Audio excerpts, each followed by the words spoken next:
नाम फ्रेंड्स, जैसे आप सब जानते हैं कि पितृपक्ष का समय चल रहा है। बहुत सारे लोगों ने मेरे को ईमेल डाल के पूछा कि क्या अमन तुम बता सकते हो कि इस पितृपक्ष के समय, श्राद्ध के समय, क्या सिंपल चीज हम कर सकते हैं अपने पितरों के लिए। तो मुझे लगा इस पे एक छोटी सी वीडियो बनाई जाए और इस पे थोड़ी सी चर्चा की जाए। देखिए, वैसे तो स्क्रिप्चर्स में डिफरेंट पुराणों में इसका अलग अलग व्याख्या दी गई है, but to keep it very simple, जो हम कोई भी कर सकता है, तो ज़्यादा बिना फैंसी बनाए तो मैं आपको एक चीज़ बताता हूँ। देखिए, जो सिंपल चीज़ है इस श्राद्ध के समय जो हम अपने बड़ों के लिए, वडेरों के लिए, पितरियों के लिए, इंसेस्टर्स के लिए जो कर सकते हैं, क्योंकि कहा जाता है कि जो जो चीज़ हम इस श्राद्ध के समय अपने फोर फादर्स के लिए, जो जहाँ भी पितृलोक में है या जहाँ भी बैठे हैं, जो चीज़ का दान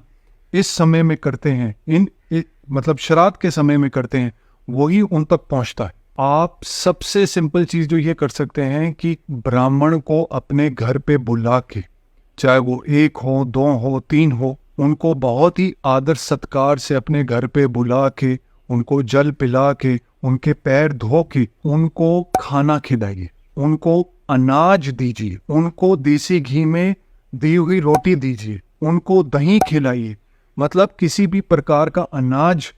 उनको खिलाया जाए तो बहुत ही बढ़िया माना जाता है। दूसरी चीज, अब कई लोग हैं जो ये चीज घर पे बुला के नहीं कर सकते, तो और सिंपल तरीका है, किसी भी ब्राह्मण के घर में जाके उनको अनाज दीजिए, उनको रोटी का सामान दीजिए, मतलब अनाज जैसे पदार्थ दीजिए, देसी घी दीजिए,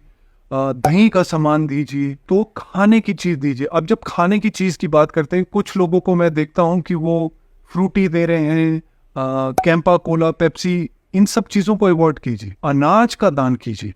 इसीलिए कहा जाता है, जैसे मैंने पहले बताया, कि जो जो चीज़ इन समय में हम अपने पितरों तक पहुंचाना चाहते हैं, क्योंकि this is a very good time to make that connection, तो वही चीज़ दीजिए ब्राह्मणों को जो आप चाहते हैं आपके वडेरों, एंसेस्टर्स तक पहुंचे। तो उन ही चीज़ों का दान कीजिए, जिसमें गेहूं को यूज़ कीजिए,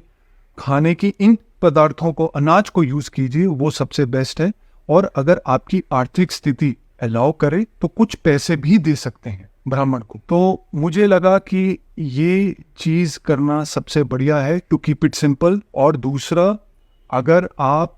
मघा नक्षत्र वाले दिन, जिस दिन केतु की एनर्जी, क्योंकि केतु रूल नक्षत्र है, और इस नक्षत्र के मालिक भी फोर फादर्स हैं, हमारे खुद के एंसेस्टर्स, तो अगर उस दिन पे किया जाए तो इसका लाभ हमें दुगना मिलेगा। और एक प्रैक्टिस जो हम कर सकते हैं इस समय में, सात्विक रहने की, ट्राई टू बी मोर सात्विक ड्यूरिंग दिस टाइम। तो है तो और बहुत सारी चीजें, बट अगर हम ये 2 चीजें भी कर लेंगे तो हमारे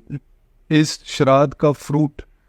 जो हम कर रहे हैं अपने पितरियों के लिए, वो जरूर उन तक पहुंचेगा। सो प्रणाम, कामना करता हूं कि ये वीडियो से आपको कुछ क्लू मिला होगा और हम आगे भी मिलते रहेंगे।